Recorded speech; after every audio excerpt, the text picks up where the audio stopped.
Bonjour, bonjour, c'est 10h30 pile en Bulgarie et vous êtes les bienvenus à une petite tour d'orientation de Varna. Aujourd'hui, c'est à moi l'honneur de vous présenter ma ville natale. Je dis aujourd'hui c'est à moi parce qu'il a une initiative sympathique de la mairie de Varna. Voilà, on ne voit pas trop.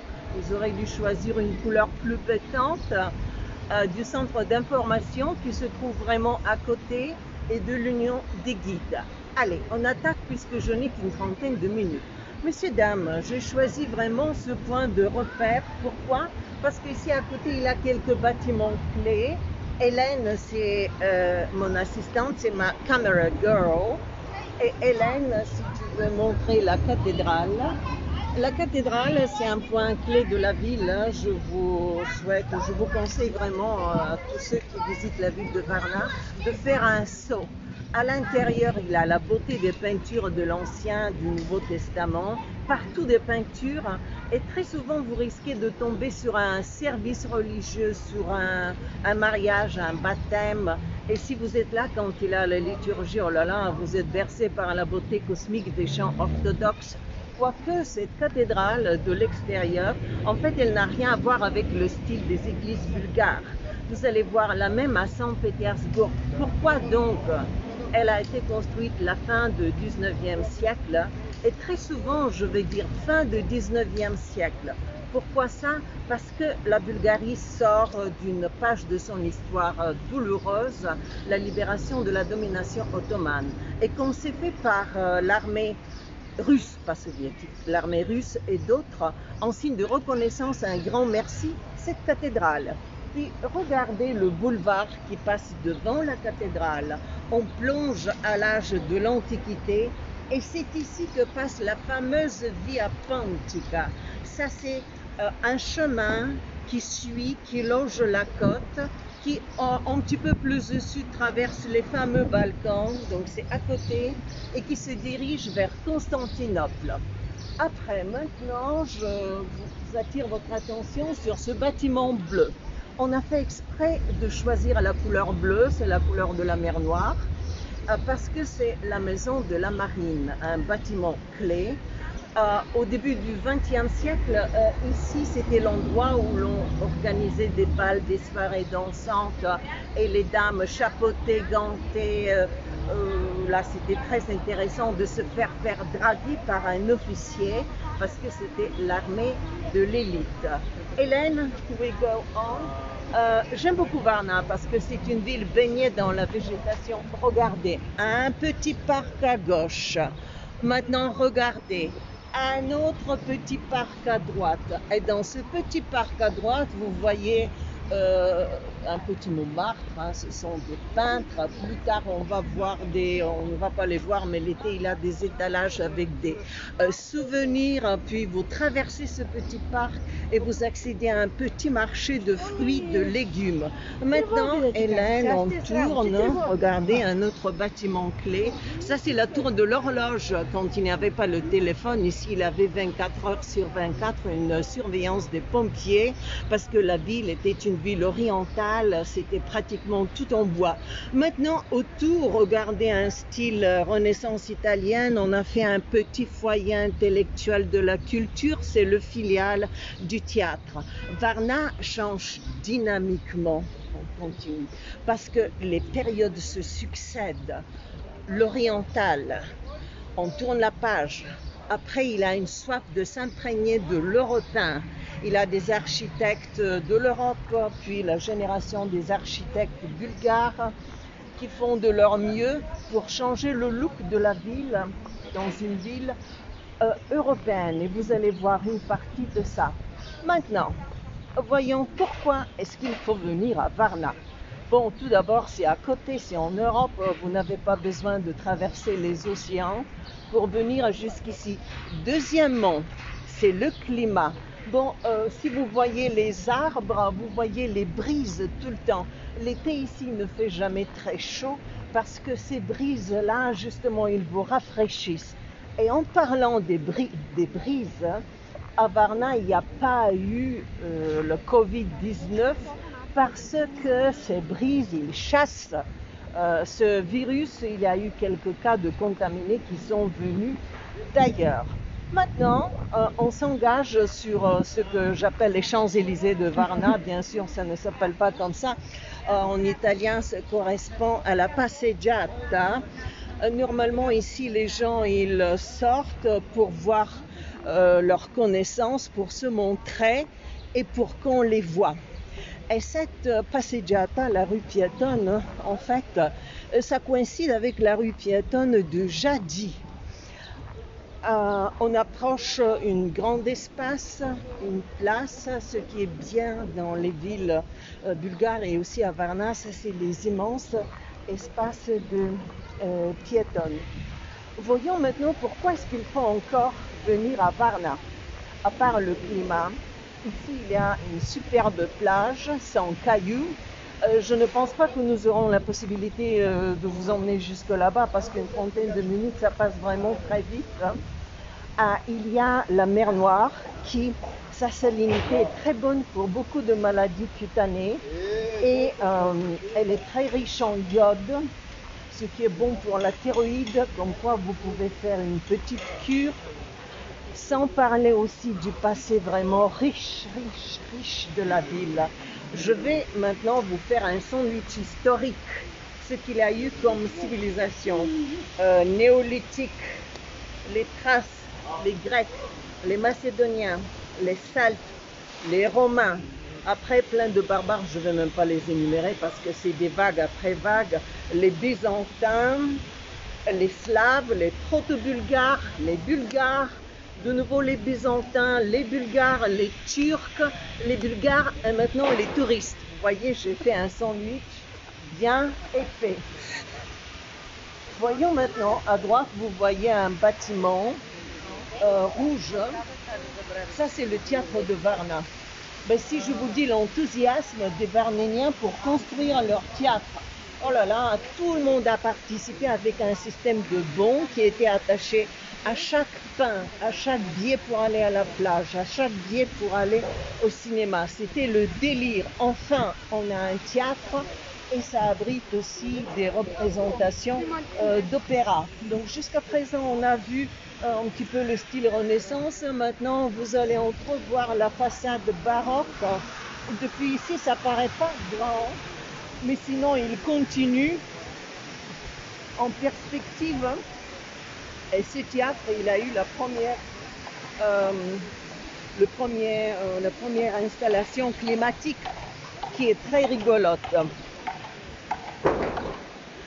Ici, à l'époque, il y avait même une profession porteur de glace.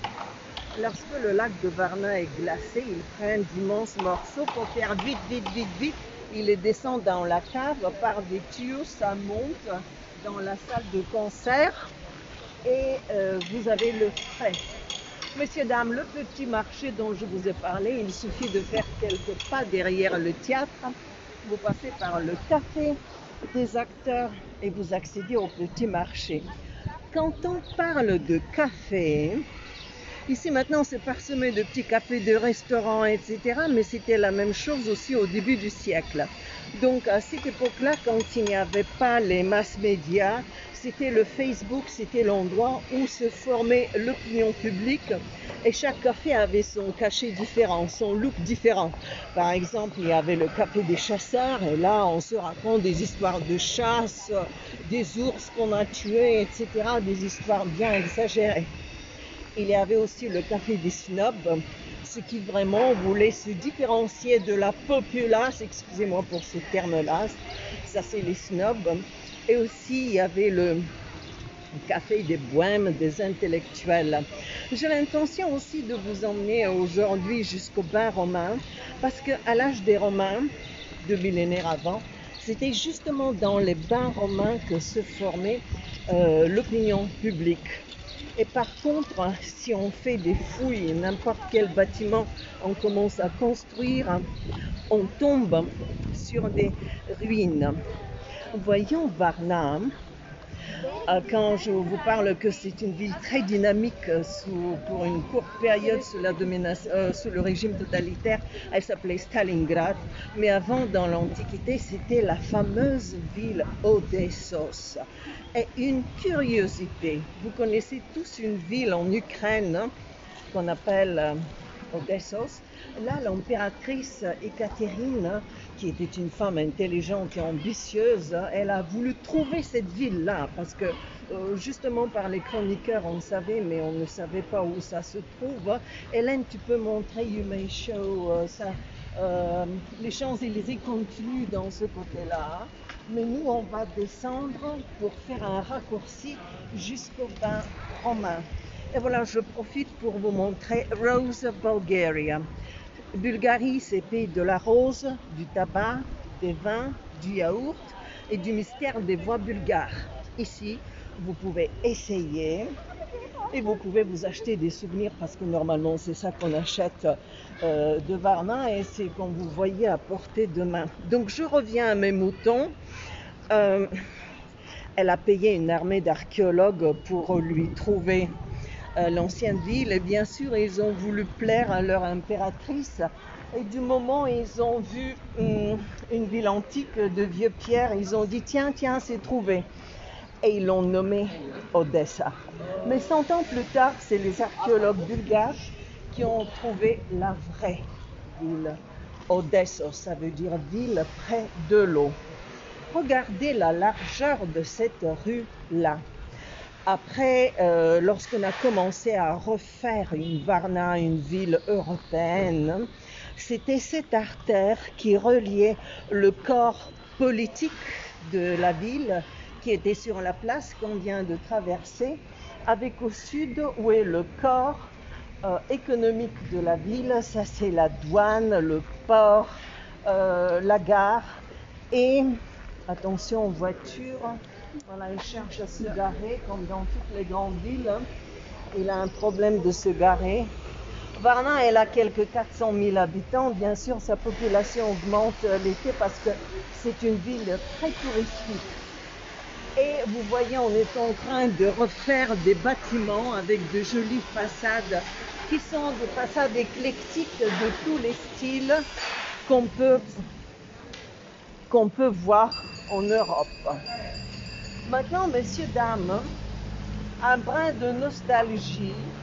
À gauche, il y a un bâtiment qui change de style. Ça, c'est la maison de l'architecte pour l'instant. Mais c'est-à-dire, je vous montre pour voir la différence avec le style européen, parce que c'est fait en pierre et en bois. C'est pas ce qui manque, les bois, dans ce pays. C'est le pays de la belle végétation.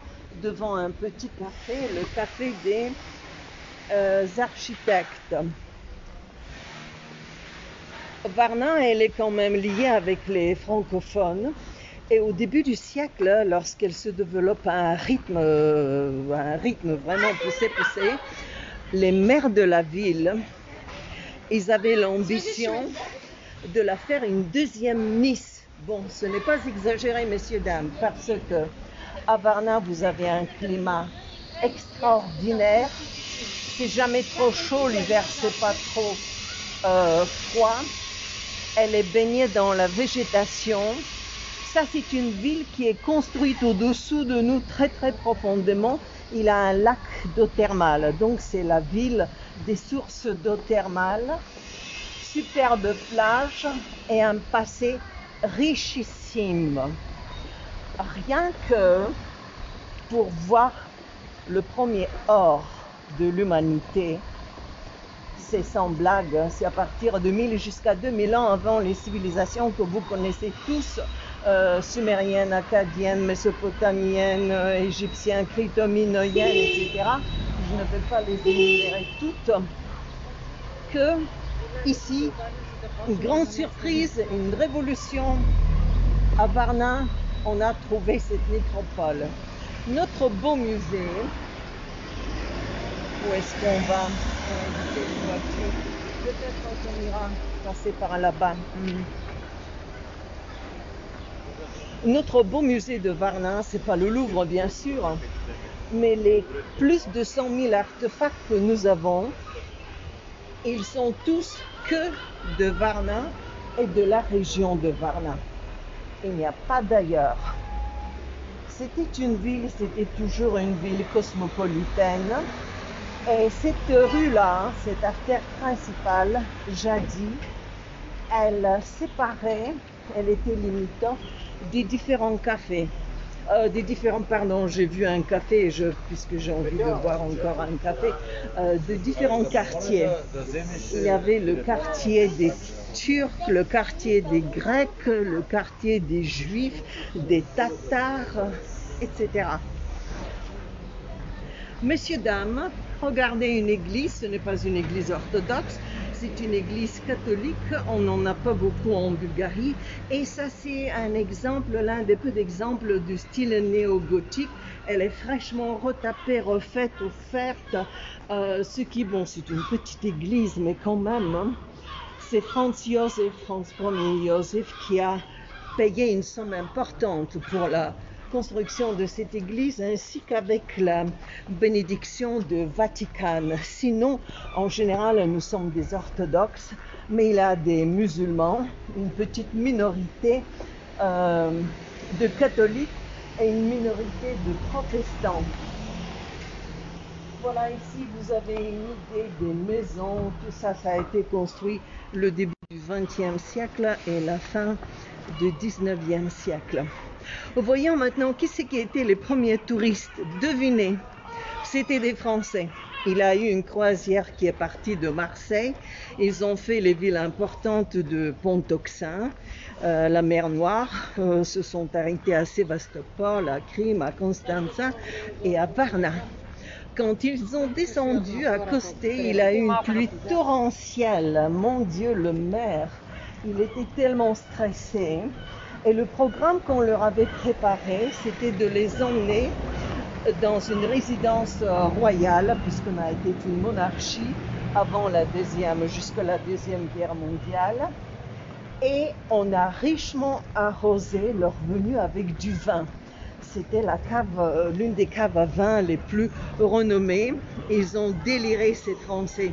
Puis ceux qui ont pu, on les a emmenés en calèche pour voir à côté une région avec des sources très impressionnantes, des sources karstiques dont le débit de chaque source, de l'une des sources, est 5000 mètres par seconde.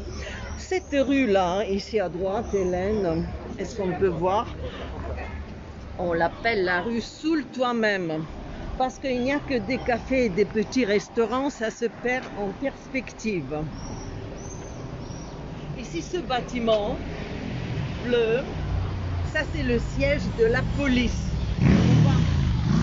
On voit des gens qui attendent, qui sont un peu coincés. Ne souris pas trop, merci. Quelqu'un de gentil. Et ici, regardez à droite le bâtiment avec un dôme, ça c'est le siège de la marine, mais imaginez-vous, là se trouvait la citadelle. Malheureusement, ils ont décidé de la détruire. Cette ville-là, qui a un passé dramatique, je peux dire, elle a été à plusieurs reprises rasée parce que ça dépend dans quelle main elle est tombée. Et comme c'était un point stratégique important, comme une place d'armes pour l'envahisseur, il préférait détruire cette base, cette place d'armes. Là où je vous amène maintenant, c'est les thermes romaines. Vous en avez vu, les thermes à Rome. Les plus grandes sont à Caracal, 13 000 mètres carrés. C'est oh là là là là, c'est immense. Ceux de Dioclétien. Les troisièmes sont à Trier. Mais n'oubliez pas que Trier, c'était la capitale de courte durée de l'Empire romain. Et les quatrièmes, ce sont les thermes à Varna. On ne va pas visiter le complexe, on va juste parcourir, entrevoir de l'extérieur. Si vous voyez en marchant, vous êtes sûrement vu beaucoup de cafés. Seulement, les Bulgares boivent leur café différemment, surtout des Italiens. Les Italiens, ils se le versent pendant que c'est chaud, pour quelques secondes, 1, 2, 3, 4. Un Bulgare, il croise les jambes, il profite pour raconter les potins, il peut rester 1 heure à boire un café. Chaque pays, ses mœurs. Et voilà, le bâtiment, en fait on ne voit pas encore les bains romains, c'est le centre d'accueil. Tiens, ici aussi Hélène, regardez, on peut voir une vieille maison, vous voyez, avec une partie qui est faite en bois. Ça fait un peu typique maison au bord de la mer Noire. Et ça, c'est des faire-part de deuil. Les gens, certains pensent qu'on cherche des criminels, etc. Non, chez nous, il y a un culte très fort du mort, du défunt. Et de cette manière-là, on annonce les décès. Vous voyez ces gens-là, hein, du matin, ils attaquent avec une bière.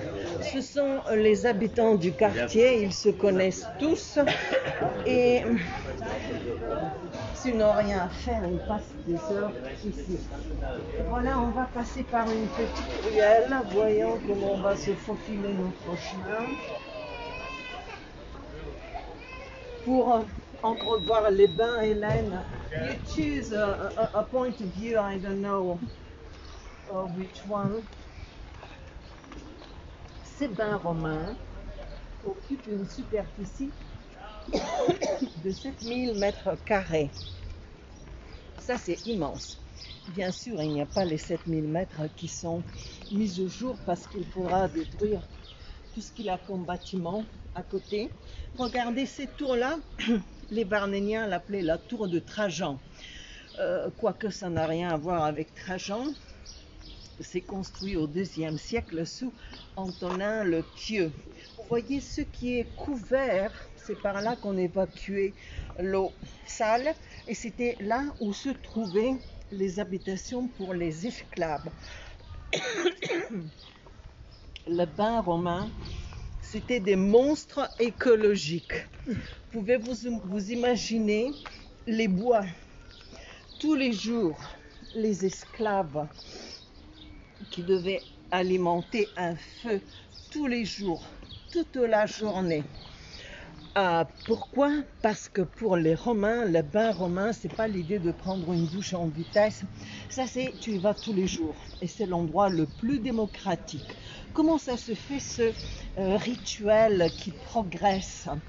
Tout d'abord, tu paies une taxe si tu es un homme, si tu es une femme, tu paies double taxe. Pourquoi? Parce que c'est considéré que la femme dépense 2 fois plus d'eau et qu'elle reste 2 fois plus longtemps. Mais par contre, pour les enfants, pour les soldats, c'est gratuit. Voilà, Hélène, ça c'est cette grande salle, c'est l'apoditère. Tu te déshabilles, tu mets tes sabots en bois obligatoirement, après vous allez comprendre pourquoi, et tu paies une taxe supplémentaire si tu n'es pas suffisamment riche pour avoir 2 esclaves. Normalement, tu vas assister avec 2 esclaves. Et on va suivre ce progrès. Tout d'abord, on entre dans une salle d'eau froide. C'est le frigidarium qui est interdit pour les femmes. On comprend pourquoi, parce que ça peut causer des cas de stérilité et c'est pas ce qu'on veut. La femme à l'époque, elle était vue comme une machine pour faire des enfants. Après, on monte en degrés de température. Ça, c'est l'espace à pied à température tiède et le vrai bain se fait dans le caldarium. Quand on dit le vrai bain, ça diffère du bain d'aujourd'hui. Les Romains ne connaissaient pas la savonnette. Ça se faisait avec des huiles essentielles.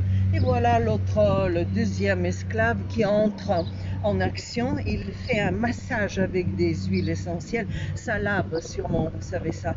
Après, d'une manière brutale, avec une espèce de faucille, une espèce de couteau courbé qu'on appelle strigili, tu grattes comme ça et tu enlèves la saleté. Le pauvre Octavien, il se plaignait d'avoir la peau irritée. Et voilà, maintenant, ça c'est une église typique orthodoxe bulgare, dédiée à Saint Athanas. Si on la détruit, on va tomber sur une autre section de bains romains, mais on ne va pas le faire, bien sûr. À l'intérieur, jolies icônes, une ambiance, c'est petit, c'est chaleureux. Et espérons que le temps va me suffire, parce que je vais vous montrer aussi une autre toute petite charmante église orthodoxe, comme une poupée. J'aime bien ces pierres qui sont comme ça couvertes par la végétation et ces beaux jardins.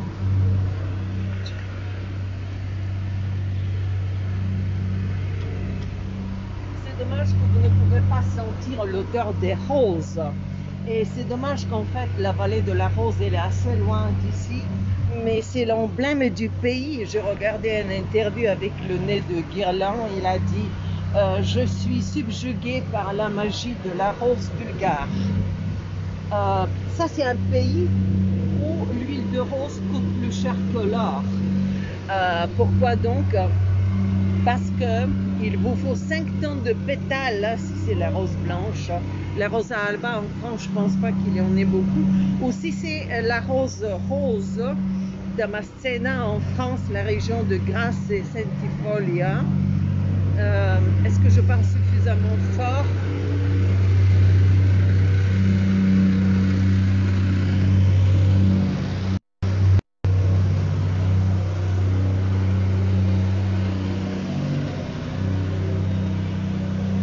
J'ai accéléré le pas parce qu'il y a les bruits des chantiers. On se prépare à la saison touristique. Donc si c'est la rose Damascena, c'est celle qui vient de Damas. Il faut 3 tonnes et demi. Ça dépend des précipitations, ça dépend de la saison. Hélène, coup de chute. Ce petit marché sympathique, ça vous donne une idée de ce qu'il y a. C'est la saison maintenant des cerises, des griottes, les bananes c'est de l'importation. Il y a encore des pommes, des pastèques. Bon, ça c'est l'abondance des fruits et des légumes bulgares. Regardez la montagne de cerises. Et ça, je vais voir quel est le prix.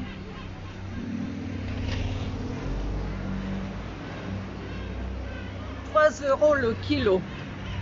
C'est surtout s'il y a des Japonais, ils se mettent à un régime de cerises. Ici à droite, un petit restaurant en bois qui est aménagé dans une maison typiquement de l'époque ottomane. Normalement, là se réunissent les gens du quartier, très souvent les guides, parce que quand on fait des tours de la ville, il y a quelques points clés où vont la plupart des touristes. Ça, c'est le beau musée, la cathédrale, les bains romains. Ils visitent un paysage lunaire surréaliste à 20 km de la ville. Regardez si c'est pas beau, hein, ces façades. Et il a toujours le premier étage qui est un petit peu plus avancé, des jambes de force qui le tient, qui est peint dans des nuances différentes. Les façades, ici il a un flegme provincial. Malheureusement, il n'y a pas beaucoup de ruelles comme ça, historiques, je dirais. Et voilà cette petite église minutieuse, tout un petit chou, que des fois, si je suis avec un tout petit groupe, j'entre à l'intérieur. On ne peut pas dire que c'est une église si on ne voit pas la croix. Elle est dédiée à une sainte Paraskev. Et normalement, ces petites églises construites sous la domination ottomane sont à moitié enterrées, sont souterraines. Messieurs, dames, vous n'allez pas manquer des ruines. En voilà encore des ruines. Ces grands bains romains que nous avons vus, c'est somptueux, c'est joli, il faut les imaginer avec les statues du marbre, etc. Riche, riche. Mais il y a eu un tremblement de terre, donc après 2 siècles, ça a été détruit. Et après, une mamie typique du quartier, regardez, sympathique, elle nous regarde avec curiosité. La ville de Varna n'avait pas l'argent pour les refaire ou pour faire des bains aussi grands. Elle a fait les petits bains romains avec ici à l'angle un petit temple de Phosphoros, ça veut dire la lumineuse. De loin, Hélène, est-ce qu'on voit le port? Ça, c'est le port. À côté, c'est la douane, c'est la gare. Et je profite pour vous dire que l'ingénieur qui a fait les plans de la gare, c'est un Français. Et bientôt, on va entrevoir la fameuse mer Noire. Quand je vous ai dit que le premier bâtiment qu'on a vu avait la couleur bleue de la mer Noire, vous allez voir maintenant si je vous ai menti. Puis de loin, ça c'est un cap qu'on appelle Galata, qui limite la baie de Varna. On est très près de la mer. C'est dommage que vous ne pouvez pas sentir. C'est une mer qui sent le iode. C'est pour ça que je vous ai dit, il y a pas mal de gens qui ont des problèmes de thyroïde et qui viennent ici avant la saison d'été ou après la saison d'été. Ou bien je le conseille de venir surtout le matin, de respirer les vapeurs de iode parce que ça a un effet curatif sur la thyroïde et de là sur tout le corps. Aussi à Varna, il y a des centres de cure avec la boue curative qui vient du lac de Varna. J'aime pas trop traverser, et surtout quand je suis avec des groupes. Voilà. Merci, merci, merci. Merci monsieur ou madame. Ah, je pense qu'on aura la possibilité de vous montrer la mer quand même. La mer, la plage est un sacré complexe de piscine avec de l'eau thermale. De l'eau thermale diluée avec de l'eau du robinet. Parce que pour faire la natation avec de l'eau thermale, c'est pas évident, c'est à 46 degrés. Pas possible. Ah, ces brises rafraîchissantes. Ce qui vient à Varna, c'est obligatoire de goûter les spécialités de la mer Noire. Je vous signale que le turbo est très peu cher. Il y a le maquereau de la mer Noire, il y a des moules, on n'a pas les huîtres malheureusement, mais les moules c'est bonbon aussi. Des petites sardines qu'on aime beaucoup mariner. Et comme apéritif, on prend quelque chose qui correspond à votre perroquet, mais ça s'appelle chez nous petit nuage. Ça c'est 50-50 alcool d'anisette et alcool de menthe qui se lie beaucoup avec la plage, la mer et les brises.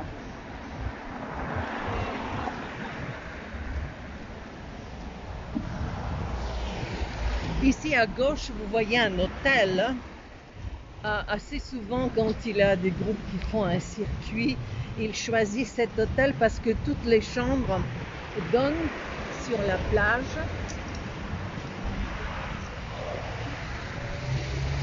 Et maintenant, messieurs, dames, regardez à droite. Est-ce qu'on voit depuis ici un bateau de pirates? Ça, c'est Alibaba. Les 40 brigands, c'est les serveurs.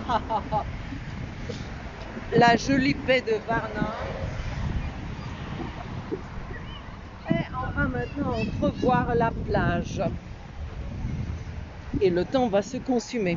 Mais on a réussi quand même.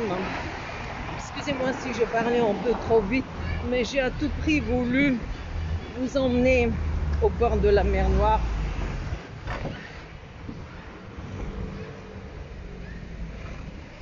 Et là où bientôt vous allez voir le commencement du jardin maritime à Beauparc, ça c'est l'hôtel Panorama, je vois qu'il y a le fil, et à partir d'ici commence le jardin qui est des kilomètres et des kilomètres long. Dans ce jardin, on peut voir tout ce qui se termine en arium. Delphinarium, planétarium, aquarium, qu'est-ce qu'il y a encore qui se termine en arium? Et il y a aussi la rue des bars. Comme quoi vous voyez, Varna n'est pas uniquement la ville pour ceux qui veulent faire des cures. Ça c'est aussi pour ceux qui veulent se déchaîner. Voilà la rue des bars. Elle est des kilomètres longue. Voilà les deux dragons qui tiennent l'œuf. Le dragon, dans le folklore bulgare, il garde les sources. C'est chaud, chaud. Et cette eau-là, elle sent les œufs pourris parce que les riches en souffrent. Et regardez voir ceux qui nagent maintenant. Ça, c'est en fait pour les sportifs, pour les nageurs. Ici, c'est la piscine pour enfants. Et pour les citoyens de la ville, mais ils ont des heures, telle heure, tous les jours. Ils ne peuvent pas n'importe quand. Puis de loin, sûrement en perspective, vous voyez superbe belle plage avec couleur dorée, il n'y a pas de cailloux. Et regardez la beauté de la mer Noire. Cette mer, elle n'est pas du tout dangereuse, elle n'a pas de flux, n'a pas de reflux. Je voudrais qu'on fasse encore un petit bout, il me reste quelques minutes. Parce qu'à côté, il y a une autre piscine. Là, il y a des travaux pour l'instant parce qu'on attaque pour la saison, on se prépare. Mais là, on voit la gymnastique synchronisée aquatique, des sauts dans l'eau, et le water polo. Je vais demander l'autorisation.